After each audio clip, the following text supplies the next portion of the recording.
PSC ബുള്ളറ്റിനിൽ 2024 June 1 വന്ന ടോപ്പിക്കാണിത്. PSC മുൻപ് നടത്തിയിട്ടുള്ള പരീക്ഷകളുടെ ക്വസ്റ്റ്യൻസും അതിൻ്റെ ആൻസേഴ്സും റിലേറ്റഡ് ഫാക്ട്സുമാണ്. ഇത് വളരെ നല്ലൊരു ടോപ്പിക്കാണ്. ഈ വീഡിയോയിൽ പറയുന്ന എല്ലാം പ്രീവിയസ് ഇയർ ക്വസ്റ്റ്യൻസാണ്. അതിൻ്റെ റിലേറ്റഡ് ഫാക്ട്സും PSC പല പരീക്ഷകൾക്കും ചോദിച്ചിട്ടുള്ളതാണ്.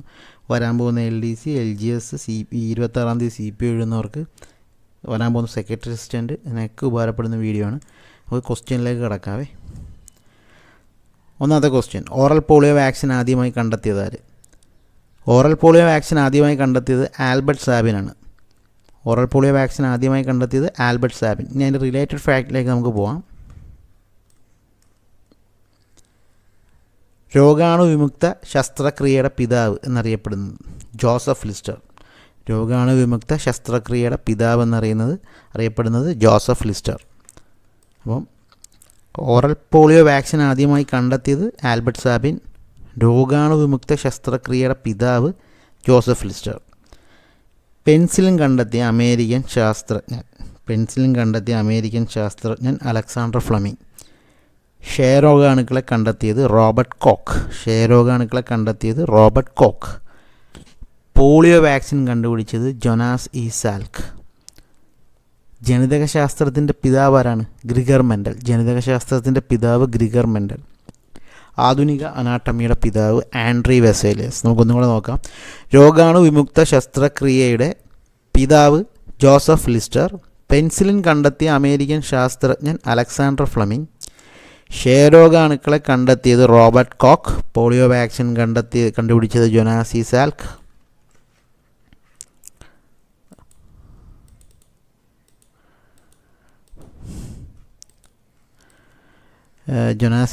ജനിതകശാസ്ത്രത്തിൻ്റെ പിതാവ് ഗ്രിഗർ മെൻഡൽ. ആധുനിക അനാട്ടമിയുടെ പിതാവ് ആൻഡ്രി വെസേലിയസ്. രണ്ടാമത്തെ ക്വസ്റ്റ്യൻ, ONVയുടെ ഒരു കൃതി. 4 ഓപ്ഷൻ തന്നിട്ടുണ്ട്. സർഗസംഗീതം, ദാഹിക്കുന്ന പാനപാത്രം, ചന്ദനക്കട്ടിൽ, ശാരദ. ഉത്തരം ദാഹിക്കുന്ന പാനപാത്രമാണ്. ഈ കൂട്ടത്തിൽ ONVയുടെ ഒരു കൃതി ദാഹിക്കുന്ന പാനപാത്രമാണ്. ഇനി ONVയുടെ ഒരു പ്രശസ്ത കവിതയുടെ വരികളാണ് ഇത് ചോദിച്ചിട്ടുള്ളത് കേട്ടോ. കുട്ടികൾക്ക് പഠിക്കാനുള്ളതല്ലേ. ഇനിയും മരിക്കാത്ത ഭൂമി, നിന്നാസന്ന മൃതിയിൽ നിനക്കാത്മശാന്തി, ഇതു നിൻ്റെ ചരമ ശുശ്രൂഷയ്ക്ക് ഹൃദയത്തിൽ ഇന്നേ കുറിച്ച ഗീതം. ഇത് ഭൂമിക്കൊരു ചരമഗീതം. പിള്ളേർക്ക് പഠിക്കാനുള്ള ടോപ്പിക്കാണ് കുട്ടികൾക്ക്. അതിൽ ONVയുടെ ആണ്.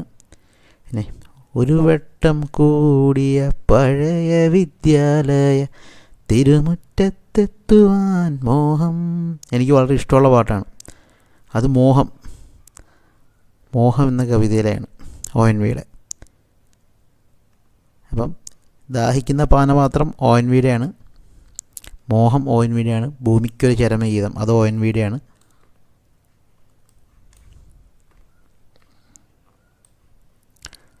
കുറച്ച് റിലേറ്റഡ് നോക്കാം. ONV കുറുപ്പിൻ്റെ രചനകളാണ് അഗ്നിശലഭങ്ങൾ, അപരാനം, മരുഭൂമി, മയിൽപ്പീലി, ഉപ്പ്, ഉജ്ജയിനി, ദാഹിക്കുന്ന പാനപാത്രം. ഉപ്പ് ചോദിച്ചിട്ടുള്ളതാണ്, മരുഭൂമിയും ചോദിച്ചിട്ടുള്ളതാണ്. പറഞ്ഞു വരുമ്പോൾ എല്ലാം ചോദിച്ചിട്ടുള്ളതാണ്. ONVക്ക് ജ്ഞാനപീഠം ലഭിച്ച വർഷം 2007 ONV കുറുപ്പിന് ജ്ഞാനപീഠം ലഭിച്ച വർഷം 2007. വയലാർ രാമവർമ്മയുടെ പ്രശസ്ത രചനകളാണ് ആത്മാവിൽ ഒരു ചിത, ആയിഷ, സർഗസംഗീതം, താടക, പാദമുദ്രകൾ, മുളങ്കാട്, എനിക്ക് മരണമില്ല എന്നിവ. ആ ഓപ്ഷന് റിലേറ്റ് ചെയ്തിട്ടാണ്. അതാണ് സർഗസംഗീത ഓപ്ഷനിലുണ്ടല്ലോ. അപ്പോൾ സർഗസംഗീതം വയലാർ രാമവർമ്മയുടെ പ്രശസ്ത രചനയാണ്. മറ്റ് രചനകളാണ് അദ്ദേഹത്തിൻ്റെ ആത്മാവിലൊരു ചിത, ആയിഷ, സർഗസംഗീതം, താടക, പാദമുദ്രകൾ, മുളങ്കാട്, എനിക്ക് മരണമില്ല എന്നിവ. വയലാർ രചിച്ച യാത്രാവിവരണ ഗ്രന്ഥമാണ് പുരുഷാന്തരങ്ങളിലൂടെ. ചോദിച്ചിട്ടുണ്ട്. ഒരു ടെക്നിക്കൽ എക്സാമിന് ഞാൻ കണ്ടിട്ടുണ്ട്, ഒരു LDCക്കും കണ്ടിട്ടുണ്ട്. പുരുഷാന്തരങ്ങളിലൂടെ വയലാർ വേറെയൊക്കെ ചോദിച്ചു കാണും. കുറേ ക്വസ്റ്റ്യൻസ് നോക്കിയിട്ടുണ്ട്, ചിലതൊന്നും ഓർമ്മ കിട്ടുന്നില്ല. ഈ 2 ക്വസ്റ്റ്യനിലേത് കണ്ടിട്ടുണ്ട്. പുരുഷാന്തരങ്ങളിലൂടെ വയലാർ രചിച്ച യാത്രാവിവരണ ഗ്രന്ഥമാണ് പുരുഷാന്തരങ്ങളിലൂടെ. ശാരദ രചിച്ചത് O ചന്തുമേനോൻ. ചന്ദനക്കട്ടിൽ രചിച്ചതാര? G ശങ്കരക്കുറുപ്പ്. വയലാറിൻ്റെ ഒരു പ്രശസ്ത വരികൾ വായിക്കാം. സ്നേഹിക്കയില്ല ഞാൻ നോവുമൊരാത്മാവിനെ, സ്നേഹിച്ചിടാത്തൊരു തത്വശാസ്ത്രത്തെയും. പിന്നെ ഇത് ഒരു രചനയുടെ വരിയാണ്. പിന്നെ നമ്മൾ സ്ഥിരം കേട്ടുള്ളതാണ്. അത് ആർക്കും അറിയാം, കാണുമ്പോൾ തന്നെ അറിയാം വയലാറിൻ്റെ ആണെന്ന്. ഈശ്വരൻ ഹിന്ദുവല്ല, ഇസ്ലാമുമല്ല, ക്രിസ്ത്യാനിയല്ല, ഇന്ദ്രനും ചന്ദ്രനുമല്ല. ഒരു സിനിമ പാട്ടുണ്ടല്ലോ ഇങ്ങനെ. ഇത് വയലാറിൻ്റെ വരികളാണ്. അപ്പം സ്നേഹിക്കയില്ല ഞാൻ നോവുമൊരാത്മാവിനെ, സ്നേഹിച്ചിടാത്തൊരു തത്വശാസ്ത്രത്തെയും. ഇത് വയലാറിൻ്റെ വരികളാണ്. ഈശ്വരൻ ഹിന്ദു അല്ല, ഇസ്ലാമല്ല, ക്രിസ്ത്യാനിയല്ല, ഇന്ദ്രനും ചന്ദ്രനുമല്ല. ഇവ വയലാറിൻ്റെ വരികളാണ്. ONV കുറുപ്പിൻ്റെ രചനകൾ നമുക്കൊന്നുകൂടെ നോക്കാം. അഗ്നിശലഭങ്ങൾ, അപരാനം, മരുഭൂമി, മയിൽപ്പീലി, ഉപ്പ്, ഉജ്ജയിനി, ദാഹിക്കുന്ന പാനപാത്രം. ONV കുറുപ്പിന് 2007 ജ്ഞാനപീഠം ലഭിച്ചു. ചോദിച്ചിട്ടുണ്ട് ജ്ഞാനപീഠം ലഭിച്ച വർഷം. ONV കുറുപ്പിന് 2007. വയലാർ രാമവർമ്മയുടെ പ്രശസ്ത രചനകളാണ് ആത്മാവിൽ ഒരു ചിത, ആയിഷ, സർഗസംഗീതം, താടക, പാദമുദ്രകൾ, മുളങ്കാട്, എനിക്ക് മരണമില്ല എന്നിവ. വയലാർ രചിച്ച യാത്രാ വിവരണ ഗ്രന്ഥമാണ് പുരുഷാന്തരങ്ങളിലൂടെ. ശാരദ രചിച്ചതോ ചന്ദനമേനോൻ, ചന്ദനക്കട്ടിൽ രചിച്ചത് G ശങ്കരക്കുറുപ്പ്. സ്നേഹിക്കയില്ല നമ്മുടെ വരികൾ. ഇത്രയും പഠിക്കുക. ഇതിൻ്റെ നോട്ട് ഞാൻ ടെലിഗ്രാം ചാനൽ ഇട്ടേക്കാവേ. ഞാനത് PDF ആക്കാതെ നല്ല ക്ലാരിറ്റി ഉള്ള സ്ക്രീൻഷോട്ടാക്കി എടുത്ത് ടെലിഗ്രാം ചാനൽ ഇട്ടേക്കാം. പ്ലാസി യുദ്ധം നടന്ന വർഷം 1757, 1757. എല്ലാവർക്കും അറിയാമെന്ന് വിശ്വസിക്കുന്നു. പ്ലാസി യുദ്ധം ഇന്ത്യയിലെ ബ്രിട്ടീഷ് ഭരണത്തിന് അടിത്തറയിട്ട യുദ്ധമായിരുന്നു പ്ലാസി യുദ്ധം. റോബർട്ട് ക്ലൈവും ബംഗാളിലെ നവാബായ സിറാജുദ്ദൗളയും തമ്മിലായിരുന്നു 1757 ജൂൺ 23 പ്ലാസി യുദ്ധം. പ്ലാസി യുദ്ധത്തിൻ്റെ ആ വർഷവും മാസവും ഡേറ്റും അടക്കം ചോദിച്ചിട്ടുണ്ട്, പലതവണ ചോദിച്ചിട്ടുണ്ട്. പിന്നെ കാലക്രമത്തിൽ എഴുതാമെന്നൊക്കെ പറഞ്ഞൊക്കെ ക്വസ്റ്റ്യൻ ഒക്കെ ഉണ്ടല്ലോ, അതിനൊക്കെ ഈ പ്ലാസി യുദ്ധം സ്ഥിരമാണ്. PSCയുടെ ഒരു നമ്പറാണ് ഈ പ്ലാസി യുദ്ധം. അത് വെച്ച് പിള്ളേരെ പരീക്ഷിക്കുന്നുണ്ട്. ഇപ്പോൾ 1757 ജൂൺ 23 പ്ലാസി യുദ്ധം. യുദ്ധത്തിൽ പരാജയപ്പെട്ടത് സിറാജുദ്ദൗളയാണ്. റോബർട്ട് ക്ലൈവ് ജയിച്ചു. അങ്ങനെയാണല്ലോ, ബ്രിട്ടീഷുകാർ അത്രയും പവർഫുള്ളല്ലേ. യുദ്ധസമയത്ത് തടവിലാക്കപ്പെട്ട 146 ബ്രിട്ടീഷ് തടവുകാരിൽ 123 പേർ ശ്വാസം കിട്ടാതെ കൊല്ലപ്പെട്ട സംഭവത്തെ ബ്ലാക്ക് ഹോൾ ട്രാജഡി എന്നറിയപ്പെടുന്നു. ചോദിച്ചിട്ടുണ്ട് ബ്ലാക്ക് ഹോൾ ട്രാജഡി. പ്ലാസി യുദ്ധ സമയത്ത് തടവിലാക്കപ്പെട്ട 146 ബ്രിട്ടീഷ് തടവുകാരിൽ 123 പേർ ശ്വാസം കിട്ടാതെ കൊല്ലപ്പെട്ട സംഭവത്തെ ബ്ലാക്ക് ഹോൾ ട്രാജഡി എന്നറിയപ്പെടുന്നു. പ്ലാസി യുദ്ധത്തിന് ശേഷം മിർ ജാഫർ ബംഗാളിൻ്റെ നവാബായി. പ്ലാസി യുദ്ധത്തിന് ശേഷം ബംഗാളിൻ്റെ നവാബായ ആരായിരുന്നു എന്ന് ചോദിച്ചിട്ടുണ്ട് ക്വസ്റ്റ്യനിൽ. മിർ ജാഫർ. അതുകൊണ്ടാണ് ഞാൻ പറഞ്ഞത്, ഈ പറയുന്നതെല്ലാം പ്രീവിയസ് ക്വസ്റ്റ്യനാണ്, നിങ്ങളൊന്നുപോലും വിടാതെ പഠിക്കണേ. റോബർട്ട് ക്ലൈവ് ആദ്യ ഗവർണറുമായി. ബ്രിട്ടീഷ് രാജ്ഞിയുടെ പ്രതിനിധിയായി ഗവർണർ ജനറലിന് പകരം വൈസ്രോയ് വന്നു.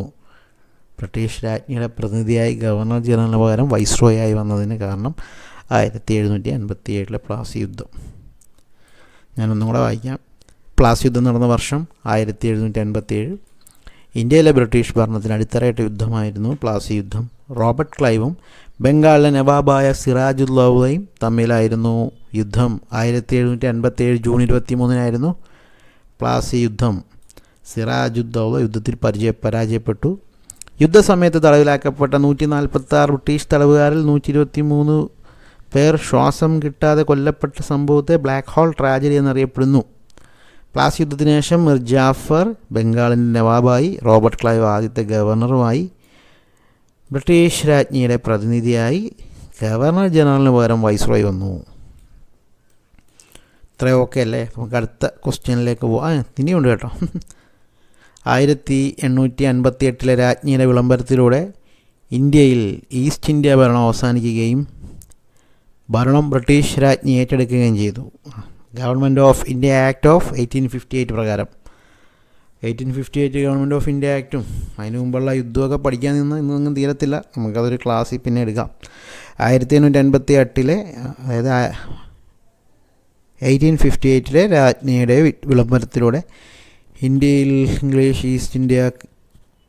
ഈസ്റ്റ് ഇന്ത്യ ഭരണം അവസാനിക്കുകയും ബ്രിട്ടീഷ് രാജ്ഞി ഏറ്റെടുക്കുകയും ചെയ്തു. ബ്രിട്ടീഷ് ഇന്ത്യയിലെ അവസാനത്തെ ഗവർണർ ജനറലും ആദ്യത്തെ വൈസ്രോയുമാണ് കാനിങ് പ്രഭു. ബ്രിട്ടീഷ് ഇന്ത്യയിലെ അവസാനത്തെ ഗവർണർ ജനറൽ ആരാന്ന് ചോദിച്ചിട്ടുണ്ട്. ഉത്തരം കാനിങ്. ഇനി ബ്രിട്ടീഷ് ഇന്ത്യയിലെ ആദ്യത്തെ വൈസ്രോയി ആരാണെന്ന് ചോദിച്ചിട്ടുണ്ട്. കാനിങ്. ഇങ്ങനെ കൊടുക്കുന്ന കുറച്ച് ക്വസ്റ്റ്യൻ ഉണ്ട്. ഞാനത് നമ്മുടെ ചാനൽ ഉറപ്പായിട്ട് ഞാൻ ഷോർട്സ് ആയിട്ട് ഇട്ടേക്കാം. ബ്രിട്ടീഷ് ഇന്ത്യയിലെ അവസാനത്തെ ഗവർണർ ജനറൽ ആര്, ആദ്യത്തെ വൈസ്രോയി ആര്, പിന്നെ ഇൻഡിപെൻഡൻറ്റ് ഇന്ത്യയിലെ അവസാനത്തെ ഗവർണർ വൈസ്രോയി ആര്, അങ്ങനെയൊക്കെ കുറച്ച് ചോദ്യമുണ്ട്. മാർക്ക് കളയാൻ വേണ്ടി തന്നെ PSC ചോദിക്കുന്നതാണ് അത് പണ്ട്. നമുക്ക് 4ാമത്തെ ക്വസ്റ്റ്യനിലേക്ക് പോവാം. ഈ പാറ്റേണിലുള്ള ഇന്ത്യൻ നാഷണൽ കോൺഗ്രസിൻ്റെ ആദ്യ സമ്മേളനം കൂടിയ സ്ഥലം. ഇന്ത്യൻ നാഷണൽ കോൺഗ്രസിൻ്റെ ആദ്യ സമ്മേളനം കൂടിയ സ്ഥലം ബോംബെ ആണെന്ന് എല്ലാവർക്കും അറിയാമെന്ന് എനിക്കറിയാം. ഇതറിയാത്ത ആരുമില്ല. നമുക്ക് അതിനെപ്പറ്റി ഒന്ന് നോക്കാം. 1885 ഡിസംബർ 28-നാണ് ഇന്ത്യൻ നാഷണൽ കോൺഗ്രസ് രൂപീകരിക്കപ്പെട്ടത്. 1885 ഡിസംബർ 28-നാണ് ഇന്ത്യൻ നാഷണൽ കോൺഗ്രസ് രൂപീകരിക്കപ്പെട്ടത്. കോൺഗ്രസ് എന്ന പേര് നിർദ്ദേശിച്ചത് ആരാണ്? കോൺഗ്രസ് എന്ന പേര് നിർദ്ദേശിച്ചത് ദാദാഭായ് നവറോജിയാണ്. കോൺഗ്രസ് എന്ന പേര് നിർദ്ദേശിച്ചത്. ഇന്ത്യൻ നാഷണൽ കോൺഗ്രസിൻ്റെ ആദ്യ സമ്മേളനത്തിൽ എത്ര പ്രതിനിധികൾ പങ്കെടുത്തു? 72 പ്രതിനിധികൾ പങ്കെടുത്തു. 72 ചോദിച്ചിട്ടുണ്ടേ. പ്രത്യേകിച്ച് ഞാൻ പറയുന്നില്ല, ഈ പറയുന്നതെല്ലാം ചോദിച്ചിട്ടുള്ളൂ. ഇന്ത്യൻ നാഷണൽ കോൺഗ്രസിൻ്റെ ആദ്യ സമ്മേളനത്തിൽ 72 പ്രതിനിധികൾ പങ്കെടുത്തു. കോൺഗ്രസ് സമ്മേളനത്തിൻ്റെ ആദ്യ പ്രമേയം അവതരിപ്പിച്ചതാരാണ്? ജി സുബ്രഹ്മണ്യ അയ്യർ. കോൺഗ്രസ് സമ്മേളനത്തിൽ ആദ്യ പ്രമേയം അവതരിപ്പിച്ചത് G Subramania Iyer. Indian National കോൺഗ്രസിൻ്റെ രൂപീകരണ സമയത്തെ വൈസ്രോയി ആരായിരുന്നു? പലതവണ ചോദിച്ചിട്ടുണ്ട്. ഡഫറിൻ പ്രഭു, ലോർഡ് ഡഫറിൻ. ഇന്ത്യൻ നാഷണൽ കോൺഗ്രസിൻ്റെ രൂപീകരണ സമയത്തെ viceroy Lord Dufferin. Indian National കോൺഗ്രസിൻ്റെ സ്ഥാപകൻ Allan Octavian Hume, AO Hume. സ്ഥാപകൻ ഇന്ത്യൻ നാഷണൽ കോൺഗ്രസിൻ്റെ സ്ഥാപക സെക്രട്ടറി AO ഹ്യൂമാണ്. ഇന്ത്യൻ നാഷണൽ കോൺഗ്രസിൻ്റെ ആദ്യ സമ്മേളന വേദിയാണ് മുംബൈയിലെ ഗോകുൽദാസ് തേജ്പാൽ കോളേജ്. എൻ്റെ കയ്യിൽ ഇന്ത്യൻ നാഷണൽ കോൺഗ്രസിൻ്റെ 1885 മുതൽ 1947-50 വരെയുള്ള എല്ലാ വർഷത്തെ സമ്മേളന സ്ഥലവും അധ്യക്ഷനും അതുമായിട്ട് റിലേറ്റ് ചെയ്ത എല്ലാ സംഭവവും ഞാൻ നോട്ടായിട്ട് പ്രിപ്പയർ ചെയ്ത് വെച്ചിട്ടുണ്ട്. സമയമില്ലാത്തതുകൊണ്ടാണ് ചാനൽ അപ്ലോഡ് ചെയ്യാത്തത്. നമുക്കൊരു നാൾ ചെയ്യാതെ, അതൊരു വലിയൊരു ടോപ്പിക്കായിട്ട് ഇടണം. അപ്പോൾ നമുക്ക് വിഷയത്തിലേക്ക് പറയാം. ഇന്ത്യൻ നാഷണൽ കോൺഗ്രസിൻ്റെ ആദ്യ സമ്മേളനം നടത്താൻ തീരുമാനിച്ചിരുന്ന സ്ഥലം പൂനെയാണ്. പ്ലേഗ് മൂലമാണ് ഇത് മുംബൈയിലേക്ക് മാറ്റിയത്. പ്രസ്ഥാന ഇതിൽ ചോദിച്ചിട്ടുണ്ട്. ഇന്ത്യൻ നാഷണൽ കോൺഗ്രസിൻ്റെ ആദ്യ സമ്മേളനം നടത്താൻ തീരുമാനിച്ചിരുന്ന സ്ഥലം പൂനെയാണ്. പ്ലേഗ് മൂലം ഇത് മുംബൈയിലേക്ക് മാറ്റി. ഇന്ത്യൻ നാഷണൽ കോൺഗ്രസിൻ്റെ ആദ്യ സമ്മേളനത്തിൻ്റെ അധ്യക്ഷനായിരുന്നു WC ബാനർജി. ഇന്ത്യൻ നാഷണൽ കോൺഗ്രസിൻ്റെ ആദ്യ സമ്മേളനത്തിൻ്റെ അധ്യക്ഷൻ WC ബാനർജി. ഇന്ത്യൻ നാഷണൽ കോൺഗ്രസിൻ്റെ പ്രസിഡൻ്റായ ഏക മലയാളി C ശങ്കരൻ നായരാണ്. 1897 അമരാവതി സമ്മേളനത്തിലാണ് C Sankaran Nair Indian National കോൺഗ്രസിൻ്റെ അധ്യക്ഷ സ്ഥാനം വഹിച്ചത്. കോൺഗ്രസ് അധ്യക്ഷയായ ആദ്യ വിദേശ വനിത ആനി ബെസന്റ്. അത് 1917 കൊൽക്കത്ത സമ്മേളനം. കോൺഗ്രസ് പ്രസിഡൻ്റായ ആദ്യ ഇന്ത്യൻ വനിത സരോജിനി നായിഡു. 1925 കാൺപൂർ സമ്മേളനത്തിലാണ് സരോജിനി നായിഡു അധ്യക്ഷത വഹിച്ചത്. 1924 ബെൽഗാം സമ്മേളനത്തിൽ അധ്യക്ഷനായിരുന്നു ഗാന്ധിജി. ഗാന്ധിജി അധ്യക്ഷത വഹിച്ചത് ഒരേ ഒരു സമ്മേളനമാണ് ഈ ബെൽഗാമിൽ.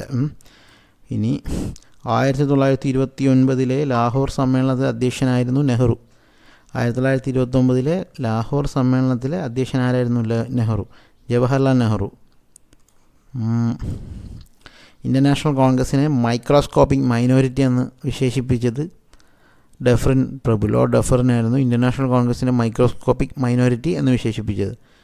ഇന്ത്യൻ നാഷണൽ കോൺഗ്രസിൻ്റെ ആദ്യ സമ്മേളനത്തിൽ പങ്കെടുത്ത Malayali barrister GP Pillai.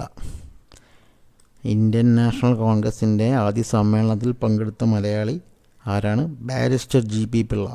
Indian National കോൺഗ്രസിൻ്റെ ആദ്യ സമ്മേളനത്തിൽ പങ്കെടുത്ത വനിത ആരാണ്? Kadambari Pandit. Indian National Congress മിതവാദികളെന്നും തീവ്രവാദികളെന്നും വേർപിരിഞ്ഞപ്പോൾ പ്രസിഡന്റ് റാഷ് ബിഹാരി ഘോഷ്. ഇവരെന്തൊക്കെയാണ് ചോദിച്ചിരിക്കുന്നത്? റാഷ് ബിഹാരി ഘോഷാണ്. സൂരജ് സ്പ്ലിറ്റ് എന്നാണ് പറയുന്നത്. 1907 1907 അന്നത്തെ അധ്യക്ഷൻ റാഷ് ബിഹാരി ഘോഷായിരുന്നു. ഓക്കെ, ഒന്നും കൂടെ നോക്കാം. ചോദ്യങ്ങളൊക്കെ ഭയങ്കര ഇമ്പോർട്ടൻ്റ് ആണ്. 1885 ഡിസംബർ 28-നാണ് ഇന്ത്യൻ നാഷണൽ കോൺഗ്രസ് രൂപീകരിക്കപ്പെട്ടത്. കോൺഗ്രസ് എന്ന പേര് നിർദ്ദേശിച്ചത് ദാദാഭായ് നവറോജിയാണ്. ഇന്ത്യൻ നാഷണൽ കോൺഗ്രസിൻ്റെ ആദ്യ സമ്മേളനത്തിൽ 72 പ്രതിനിധികൾ പങ്കെടുത്തു. കോൺഗ്രസ് സമ്മേളനത്തിൽ ആദ്യ പ്രമേയം അവതരിപ്പിച്ചത് ജി സുബ്രഹ്മണ്യ അയ്യരാണ്. ഇന്ത്യൻ നാഷണൽ കോൺഗ്രസ് രൂപീകരണ സമയത്തെ വൈസ്രോയ് ഡഫറിൻ പ്രഭുവാണ്. ഇന്ത്യൻ നാഷണൽ കോൺഗ്രസിൻ്റെ സ്ഥാപകൻ Allan Octavian Hume. Indian National കോൺഗ്രസിൻ്റെ സ്ഥാപക സെക്രട്ടറി എ ഹ്യൂമാണ്. ഇന്ത്യൻ നാഷണൽ കോൺഗ്രസിൻ്റെ ആദ്യ സമ്മേളന വേദിയായിരുന്നു മുംബൈയിലെ Gokuldas Tejpal college. Indian National കോൺഗ്രസിൻ്റെ ആദ്യ സമ്മേളനം നടത്താൻ തീരുമാനിച്ചിരുന്ന സ്ഥലം പൂനെയാണ്. പ്ലേഗ് മൂലമാണ് ഇത് മുംബൈയിലേക്ക് മാറ്റിയത്. ഇന്ത്യൻ നാഷണൽ കോൺഗ്രസിൻ്റെ ആദ്യ സമ്മേളനത്തിൻ്റെ അധ്യക്ഷൻ WC ബാനർജി. ഇന്ത്യൻ നാഷണൽ കോൺഗ്രസിൻ്റെ പ്രസിഡൻ്റായ ഏക മലയാളി ആരാണ്? C ശങ്കരൻ നായർ. അമരാവതി സമ്മേളനം 1897. കോൺഗ്രസ് അധ്യക്ഷയായ ആദ്യ വിദേശ വനിത ആനി ബെസൻ്റ്. 1917 കൊൽക്കത്ത സമ്മേളനം. കോൺഗ്രസ് പ്രസിഡൻ്റായ ആദ്യ വനിത സരോജിനി നായിഡു. 1925 കാൻപൂർ സമ്മേളനം. 1924 ബെൽഗാം സമ്മേളനത്തിൻ്റെ അധ്യക്ഷനായിരുന്ന ആരാണ്? ഗാന്ധിജി. ഇനി നമുക്ക് 1929 ലാഹോർ സമ്മേളനത്തിൻ്റെ അധ്യക്ഷൻ ആയിരുന്നത് ജവഹർലാൽ നെഹ്റുവാണ്. 1929 ലാഹോർ സമ്മേളനത്തിൻ്റെ അധ്യക്ഷൻ. ഇന്ത്യൻ നാഷണൽ കോൺഗ്രസിനെ മൈക്രോസ്കോപ്പിക് മൈനോറിറ്റി എന്ന് വിശേഷിപ്പിച്ചത് ഡഫറിൻ പ്രഭുവാണ്. ഇന്ത്യൻ നാഷണൽ കോൺഗ്രസിൻ്റെ ആദ്യ സമ്മേളനത്തിൽ പങ്കെടുത്ത Malayali barrister GP Pillai. Indian National കോൺഗ്രസിൻ്റെ ആദ്യ സമ്മേളനത്തിൽ പങ്കെടുത്ത വനിത Kadambari Pandit. Indian National Congress മിതവാദികളെന്നും തീവ്രവാദികളെന്നും വേർപിരിഞ്ഞപ്പോൾ പ്രസിഡൻ്റ് ആരായിരുന്നു? റാഷ് ബിഹാരി ഘോഷ്. സൂറജ് സ്പ്ലിറ്റ് 1907 കേട്ടോ, 1907. ആ വർഷം അടക്കം പഠിക്കണം. ജാലിയൻ വാലാ ബാഗ് ഇന്ത്യയിലെ ഏത് സംസ്ഥാനത്ത് സ്ഥിതി ചെയ്യുന്നു? ഉത്തരം പഞ്ചാബ്. ജാലിയൻ വാലാ ബാഗ് പഞ്ചാബിലാണ് സ്ഥിതി ചെയ്യുന്നത്. ഇനി ജാലിയൻ വാലാ ബാഗ് കൂട്ടക്കൊല നടന്ന വർഷം നിർബന്ധമായിട്ടും പഠിക്കണം.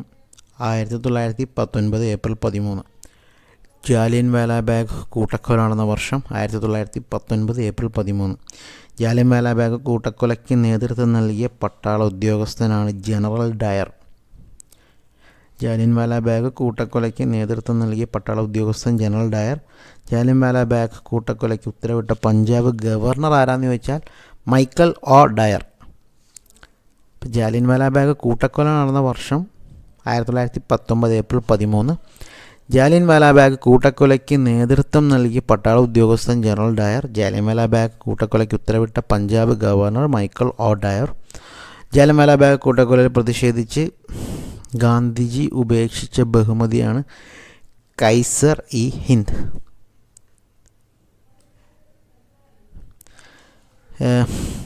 സരോജിനി നായിഡു കൈസർ ഹിന്ദ് പദവി, ടാഗോർ സർ പദവി, C ശങ്കരൻ നായർ വൈസ്രോയുടെ എക്സിക്യൂട്ടീവ് കൗൺസിൽ അംഗത്വം അതൊക്കെ ഉപേക്ഷിച്ചായിരുന്നു.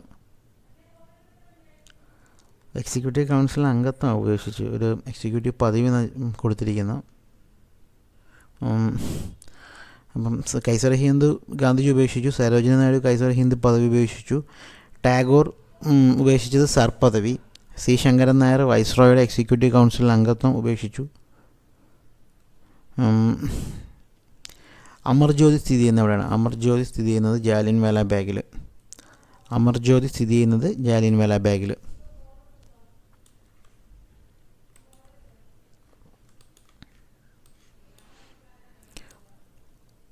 മൗലിക ചുമതലകളെപ്പറ്റി ഇന്ത്യൻ ഭരണഘടനയുടെ ഏത് ഭാഗത്താണ് പറയുന്നത്? ഭാഗം 4A. മൗലിക ചുമതലകൾ അറിയാലോ, ഫണ്ടമെൻ്റൽ ഡ്യൂട്ടീസ്. മൗലിക ചുമതലകളെപ്പറ്റി ഇന്ത്യൻ ഭരണഘടനയുടെ ഭാഗം 4Aയിലാണ് പറയുന്നത്.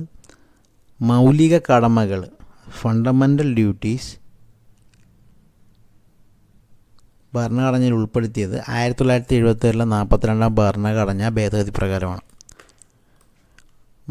മൗലിക കടമകൾ ഭരണഘടനയിൽ ഉൾപ്പെടുത്തിയത് 1976 42 ഭരണഘടനാ ഭേദഗതി പ്രകാരമാണ്.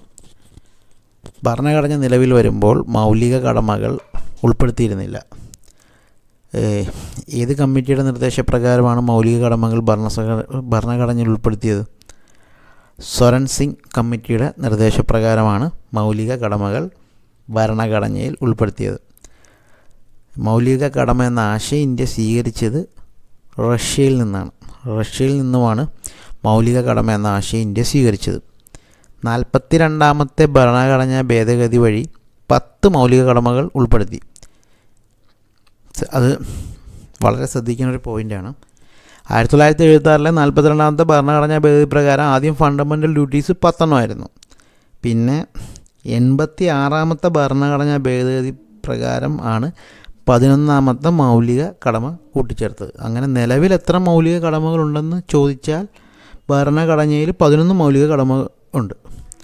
അപ്പം 42ാമത്തെ ഭരണഘടനാ ഭേദഗതി വഴി 10 മൗലിക കടമകൾ ഉൾപ്പെടുത്തി 86ാമത്തെ ഭരണഘടനാ ഭേദഗതി വഴി 11ാമത്തെ മൗലിക കടമ കൂട്ടിച്ചേർത്തു. അങ്ങനെ ആകെ 11 മൗലിക കടമകൾ ഭരണഘടനയിലുണ്ട്. മൗലിക ചുമതലകളെക്കുറിച്ച് പ്രതിപാദിക്കുന്ന ഭരണഘടനയുടെ വകുപ്പ് ആർട്ടിക്കിൾ 51. മൗലിക കടമകളും ചുമതലകളൊക്കെ ഒന്ന് തന്നെയാണ്. ആർട്ടിക്കിൾ 51A ആണ് ഫണ്ടമെൻ്റൽ ഡ്യൂട്ടീസിനെ പറ്റി പ്രതിപാദിക്കുന്ന ഇന്ത്യൻ കോൺസ്റ്റിറ്റ്യൂഷണൽ ആർട്ടിക്കിൾ. ഇനി ഇന്ത്യൻ പൗരത്വത്തെക്കുറിച്ച് പ്രതിപാദിക്കുന്ന ഭരണഘടനയുടെ ഭാഗം 2 ആണ്. സിറ്റിസൺഷിപ്പ് ഭാഗം 2. ഫണ്ടമെൻ്റൽ റൈറ്റ്സ് മൗലിക അവകാശങ്ങളെക്കുറിച്ച് പ്രതിപാദിക്കുന്ന ഭരണഘടനയുടെ ഭാഗം 3.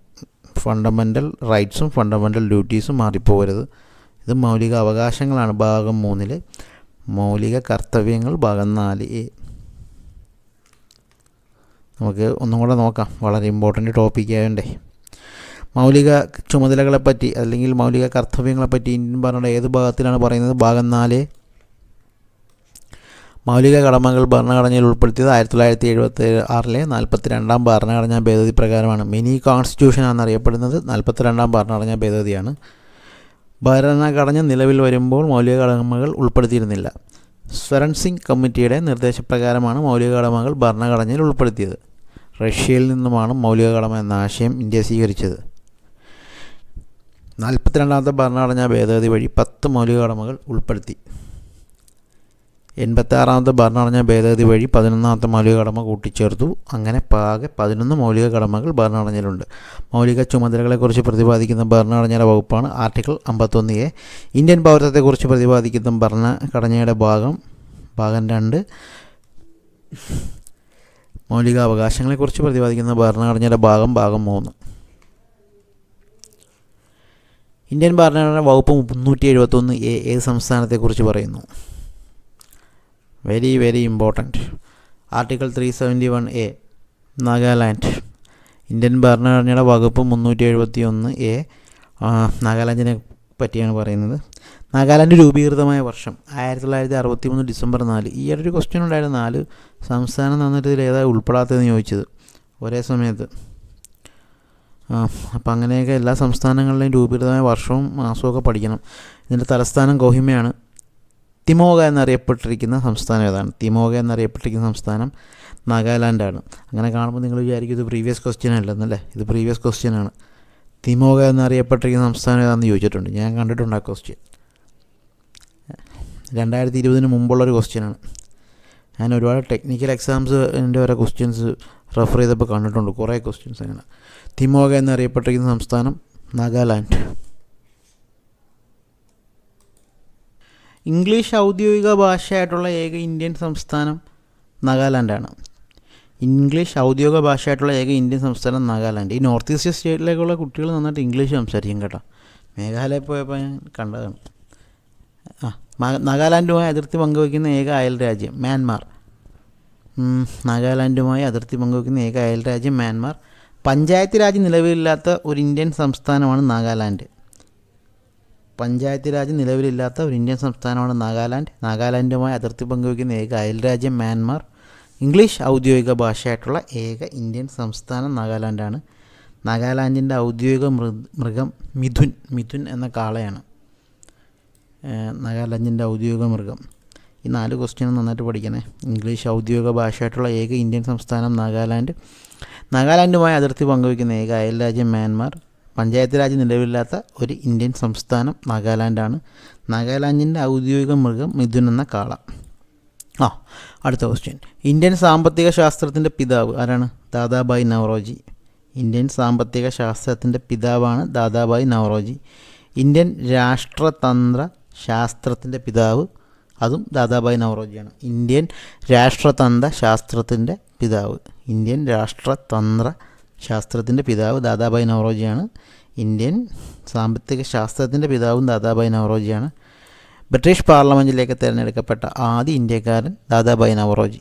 ബ്രിട്ടീഷ് പാർലമെൻറ്റിലേക്ക് തിരഞ്ഞെടുക്കപ്പെട്ട ആദ്യ ഇന്ത്യക്കാരൻ ദാദാഭായ് നവറോജി.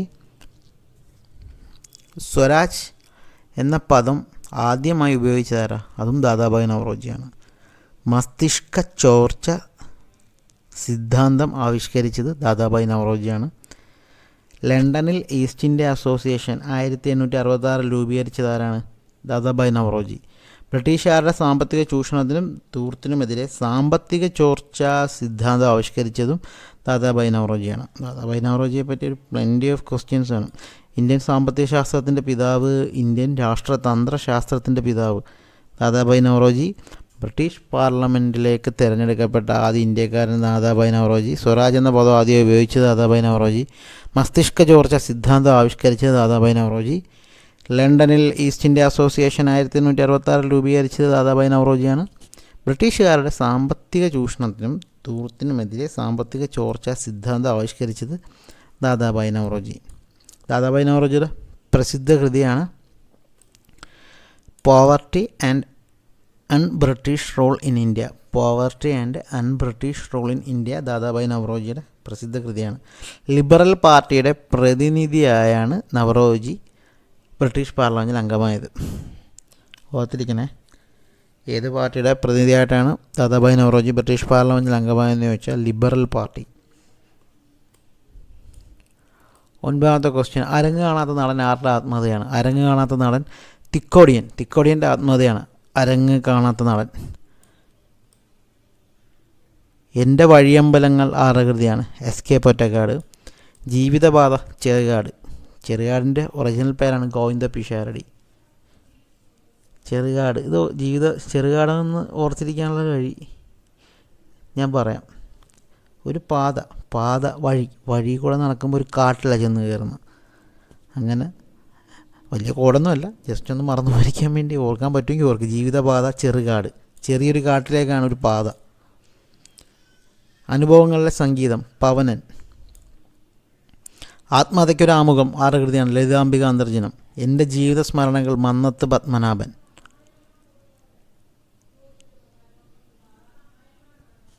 എൻ്റെ ബാല്യകാല സ്മരണകൾ സി അച്യുതമേനോൻ. എൻ്റെ കാവ്യലോക സ്മരണകൾ വൈലോപ്പിള്ളി. എൻ്റെ മൃഗയ സ്മരണകൾ ആരാണ്? കേരളവർമ്മ. എൻ്റെ ജീവിതകഥ AKG. അപ്പം അരങ്ങ് കാണാത്ത നടൻ ആരുടെ ആത്മകഥയാണ്? തിക്കോടിയൻ. എൻ്റെ വഴിയമ്പലങ്ങൾ ആരുടെ കൃതിയാണ്? SK പൊറ്റക്കാട്. ജീവിതപാത ചെറുകാട് ഗോവിന്ദ പിഷാരടി. അനുഭവങ്ങളുടെ സംഗീതം പവനൻ. ആത്മകഥയ്ക്കൊരാമുഖം ലളിതാംബിക അന്തർജനം. എൻ്റെ ജീവിത സ്മരണകൾ മന്നത്ത് പത്മനാഭൻ. എൻ്റെ ബാല്യകാല സ്മരണകൾ സി അച്യുതമേനോൻ. എൻ്റെ കാവ്യലോക സ്മരണകൾ വൈലോപ്പിള്ളി.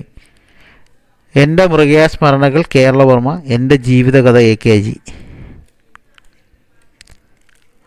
ഇനി എൻ്റെ കഥ ആരാണ്? എൻ്റെ കഥ മാധവിക്കുട്ടി. നിലയ്ക്കാത്ത സിംഫണി ആർക്ക്? M ലീലാവതി. നിലയ്ക്കാത്ത സിംഫണി ചോദിച്ചിട്ടുണ്ടേ, എല്ലാം ചോദിച്ചിട്ടുള്ള ഈ നിലയ്ക്കാത്ത സിംഫണി ഞാൻ കണ്ടിട്ടുണ്ട്. അതങ്ങ് ജീവിതസ്മരണകൾ EV കൃഷ്ണപിള്ള. വ്യാഴവട്ട സ്മരണകൾ B കല്യാണിയമ്മ. ചിദംബര സ്മരണ ബാലേന്ദ്രൻ ചുള്ളിക്കാട്. കുറച്ച് സ്മരണകളാണ്. വ്യാഴവട്ട സ്മരണകൾ B കല്യാണിയമ്മ. ചിദംബര സ്മരണ ബാലേന്ദ്രൻ ചുള്ളിക്കാട്. എൻ്റെ കഥ മാധവിക്കുട്ടി.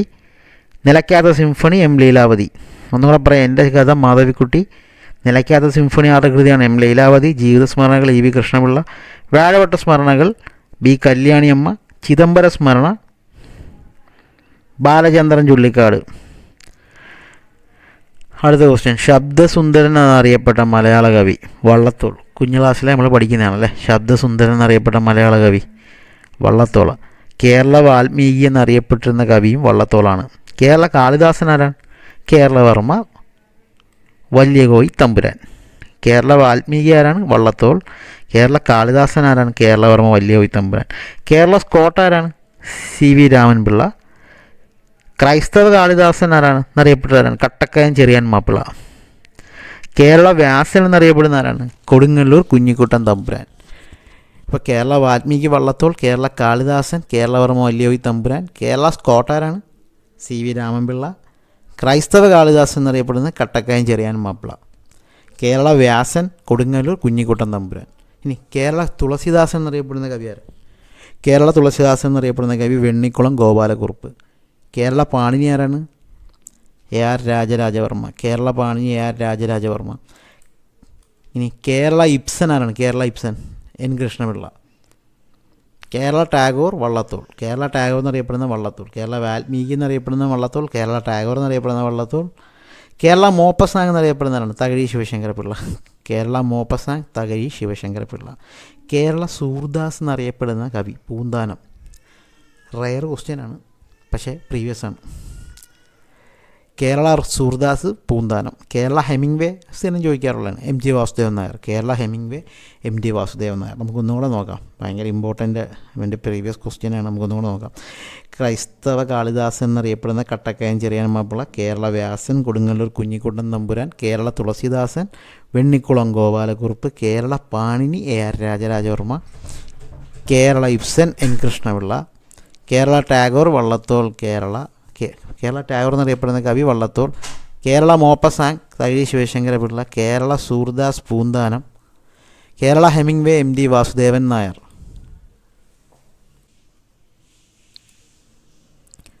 നമ്മളെ ഈ 1 തൊട്ട് 10 വരെ പറഞ്ഞിരുന്നത് പ്രീവിയസ് ഇയർ ക്വസ്റ്റ്യൻസ് ആണ്. അതിൻ്റെ റിലേറ്റഡ് ഫാക്ട്സ് ആയിട്ട് കൊടുത്തതും എല്ലാം പ്രീവിയസ് ഇയർ ക്വസ്റ്റ്യനാണ്. അപ്പോൾ അതിൻ്റെ കൂട്ടത്തിൽ കുറച്ച് പ്രീവിയസ് ക്വസ്റ്റ്യൻ വേറൊരു ടോപ്പിക്കായിട്ട് PSC ബുള്ളറ്റിലുണ്ട്. വള്ളത്തോളിനെ പറ്റി പറഞ്ഞുകൊണ്ട് നമുക്ക് അതും കൂടെ ഒന്ന് നോക്കാം. പത്മഭൂഷൺ നേടിയ ആദ്യ മലയാളി ആരാണ്? വള്ളത്തോൾ നാരായണ മേനോൻ. പത്മഭൂഷൺ നേടിയ ആദ്യ മലയാളി വള്ളത്തോൾ നാരായണ മേനോൻ. ഫുട്ബോളിലെ കറുത്ത മുത്തെന്നറിയപ്പെടുന്ന പെലെ. പത്മഭൂഷൺ നേടിയ ആദ്യ മലയാളി വള്ളത്തോൾ നാരായണ മേനോൻ. ബഹിരാകാശ യാത്രികയായ ആദ്യ ഇന്ത്യൻ വംശജ കൽപ്പന ചൗളയാണ്. ഇന്ത്യൻ നാഷണൽ കോൺഗ്രസിൻ്റെ അന്തിമമായ ലക്ഷ്യം ഇന്ത്യയുടെ പൂർണ്ണ സ്വാതന്ത്ര്യമാണെന്ന് പ്രഖ്യാപിച്ച ഇന്ത്യൻ നാഷണൽ കോൺഗ്രസിൻ്റെ സമ്മേളനം ലാഹോറാണ്. 1929 അതാണ് കൊടുത്തിരിക്കുന്നത്. ഇന്ത്യൻ നാഷണൽ കോൺഗ്രസിൻ്റെ അന്തിമമായ ലക്ഷ്യം ഇന്ത്യയുടെ പൂർണ്ണ സ്വാതന്ത്ര്യമാണെന്ന് പ്രഖ്യാപിച്ച 1929 സമ്മേളനത്തിന് വേദിയായ നഗരം ലാഹോർ. ഇന്ത്യൻ നാഷണൽ ഈ ലാഹോർ സമ്മേളനത്തിൻ്റെ അധ്യക്ഷനായിരുന്നത് ജവഹർലാൽ നെഹ്റുവാണ്. അത് തന്നെയാണ് റിപ്പീറ്റ് ചെയ്ത് എഴുതിയിരിക്കുന്നത്, അതുകൊണ്ട് ഞാൻ വായിക്കുന്നില്ല. അത് ഇന്ത്യൻ നാഷണൽ കോൺഗ്രസിൻ്റെ അന്തിമമായ ലക്ഷ്യം ഇന്ത്യയുടെ പൂർണ്ണ സ്വാതന്ത്ര്യമാണെന്ന് പ്രഖ്യാപിച്ച സമ്മേളനം ലാഹോർ സമ്മേളനം നടന്ന 1929 അതിൻ്റെ അധ്യക്ഷനായിരുന്ന ജവഹർലാൽ നെഹ്റു. ഇനി ഇന്ത്യക്ക് വെളിയിൽ ആദ്യമായി ഇന്ത്യൻ പോസ്റ്റ് ഓഫീസ് സ്ഥാപിച്ചത് എവിടെയാണ്? അന്റാർട്ടിക്ക. ഇന്ത്യക്ക് വെളിയിൽ ആദ്യമായി ഇന്ത്യൻ പോസ്റ്റ് ഓഫീസ് സ്ഥാപിച്ചത് എവിടെയാണ്? അന്റാർട്ടിക്ക. ഇന്ത്യൻ ഭരണഘടന നിലവിൽ വരുമ്പോൾ ഉണ്ടായിരുന്ന ഭരണഘടന ഷെഡ്യൂളുകളുടെ എണ്ണം 8. ഇന്ത്യയിൽ എവിടെയാണ് ഫ്രഞ്ച് ഇൻസ്റ്റിറ്റ്യൂട്ട് സ്ഥാപിച്ചിരിക്കുന്നത്? പുതുച്ചേരി. ഏറ്റവും ഉയരത്തിൽ സ്ഥിതി ചെയ്യുന്ന തലസ്ഥാന നഗരമുള്ള രാജ്യം ബൊളീവിയ. ഏറ്റവും ഉയരത്തിൽ സ്ഥിതി ചെയ്യുന്ന തലസ്ഥാന നഗരമുള്ള രാജ്യം ബൊളീവിയ. ഏത് രാജ്യത്തെ ഇന്ത്യൻ വംശജരുടെ പ്രശ്നങ്ങളുമായി സഹകരിച്ചതിനാലാണ് CF ആൻഡ്രൂസിന് ദീനബന്ധു എന്ന പേര് ലഭിച്ചത്? ഫിജി. ഏത് രാജ്യത്തെ ഇന്ത്യൻ വംശജരുടെ പ്രശ്നങ്ങളുമായി സഹകരിച്ചതിനാലാണ് CF ആൻഡ്രൂസിന് ദീനബന്ധു എന്ന പേര് ലഭിച്ചത്? ഫിജി. ഏറ്റവും ഉയരത്തിൽ വെച്ച് നടന്ന ഒളിമ്പിക്സ് മെക്സിക്കോ സിറ്റി. ഏത് രാജ്യത്തെ സ്വേച്ഛാധിപതിയായിരുന്നു ഗദ്ദാഫി? ഗദ്ദാഫി ലിബിയയുടെ സ്വേച്ഛാധിപതിയായിരുന്നു. യൂറോപ്പിൽ എവിടെയാണ് ഹെഡ് പാർക്ക് സ്ഥിതി ചെയ്യുന്നത്? ലണ്ടൻ. യൂറോപ്പിൻ്റെ പണിപ്പുര എന്നറിയപ്പെടുന്ന രാജ്യം Belgium. Cockpit of Europe Belgium. യൂറോപ്പിൻ്റെ മദറിൻല എന്നറിയപ്പെടുന്ന രാജ്യം ഡെൻമാർക്ക്. കേരളത്തിലെ ഏറ്റവും കൂടുതൽ കാലം നിയമസഭാംഗമായിരുന്ന വനിത KR ഗൗരിയമ്മ. കേരളത്തിലെ ഏറ്റവും കൂടുതൽ കാലം നിയമസഭാംഗമായിരുന്ന വനിത KR ഗൗരിയമ്മ. കേരളത്തിലെ ഏറ്റവും കൂടുതൽ കാലം മന്ത്രിയായ വ്യക്തി KM മാണി.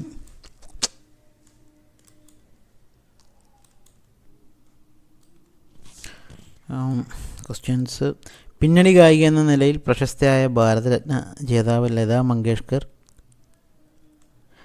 നർമ്മദയുടെ തീരത്ത് വെച്ച് ഹർഷനെ പരാജയപ്പെടുത്തിയ ചാലുക്യ രാജാവ്? പുലികേശി രണ്ടാമൻ. നാഷണൽ ഹെറാൾഡ് എവിടെ നിന്നുമാണ് പ്രസിദ്ധീകരിച്ചത്? ലക്നൗ. നാഷണൽ ഹെറാൾഡ് എവിടെ നിന്നുമാണ് പ്രസിദ്ധീകരിച്ചത്? ലക്നൗ. നാഗാർജുന സാഗർ ഡാം ഏത് സംസ്ഥാനത്താണ്? ആന്ധ്രാപ്രദേശ്. പിന്നിലേക്ക് പറക്കാൻ കഴിവുള്ള പക്ഷി ഹമ്മിങ് പക്ഷി. 14ാമത്തെ ഭരണഘടനാ ഭേദഗതിയിലൂടെ ഇന്ത്യൻ യൂണിയനോട് കൂട്ടിച്ചേർക്കപ്പെട്ട പ്രദേശം പുതുച്ചേരി. 14ാമത്തെ ഭരണഘടനാ ഭേദഗതിയിലൂടെ ഇന്ത്യൻ യൂണിയനോട് കൂട്ടിച്ചേർക്കപ്പെട്ട പ്രദേശം പുതുച്ചേരി. ഫിറോസ്പൂർ ഏത് നദിയുടെ തീരത്താണ്? സത്ലജ്. ഫുട്ബോളിൻ്റെ മറ്റൊരു പേര് സോക്കർ. ബുദ്ധൻ്റെ ഗുരുക്കളാരായിരുന്നു? അലാരൻ, ഉദ്രകൻ. ഭരണഘടനയിലെ മൗലിക കർത്തവ്യങ്ങളുടെ എണ്ണം 11. ഫ്രാൻസിലെ എത്രാമത്തെ റിപ്പബ്ലിക്കാണ് ഇപ്പം നിലവിലുള്ളത്? ഫ്രാൻസിലെ 5ാമത്തെ റിപ്പബ്ലിക്കാണ്. ഗ്രിഗർ മെൻഡലിൻ്റെ തൊഴിൽ എന്തായിരുന്നു? പുരോഹിതൻ. ദ്രാവിഡ മുന്നേറ്റ കഴകം സ്ഥാപിച്ചതാര്? CN അണ്ണാദുരൈ. ബ്ലാക്ക് ഹോൾ എന്നാൽ മരിച്ചുകൊണ്ടിരിക്കുന്ന നക്ഷത്രം. 1934 ഏത് സ്ഥലത്ത് വെച്ചാണ് കൗമുദി എന്ന പെൺകുട്ടി തൻ്റെ ആഭരണങ്ങൾ ഗാന്ധിജിക്ക് നൽകിയത്? വടകര. 1934 ഏത് സ്ഥലത്ത് വെച്ചാണ് കൗമുദി എന്ന പെൺകുട്ടി തൻ്റെ ആഭരണങ്ങൾ ഗാന്ധിജിക്ക് നൽകിയത്? വടകര. 1964 സാഹിത്യ നോബൽ നിരാകരിച്ച ഫ്രഞ്ച് തത്വചിന്തകൻ? Jean Paul Sartre. കറണ്ട് അഫെയറിൻ്റെ ബാക്കി ടോപ്പിക്കുണ്ട്, അതോടെ ഞാൻ ചെയ്യാം. ബാക്കിയുള്ള GK ഒക്കെ നമുക്ക് അടുത്ത വീഡിയോയിൽ എടുക്കാം. ഇന്ന് പറഞ്ഞ ക്വസ്റ്റ്യൻസ് എല്ലാം വളരെ ഇമ്പോർട്ടൻ്റ് ആണ്, അത് നോക്കണം. കറണ്ട് അഫെയറിൻ്റെ ബാക്കി ഒരു 150 ക്വസ്റ്റ്യനോളം ഉണ്ട്, 130 ക്വസ്റ്റ്യൻ ഉണ്ട്. അത് നമുക്ക് അതും ചെയ്യാം ഉടനെ തന്നെ. അപ്പോൾ അടുത്ത വീഡിയോ ആയിട്ട് ഉടനെ കാണാം. Thank you.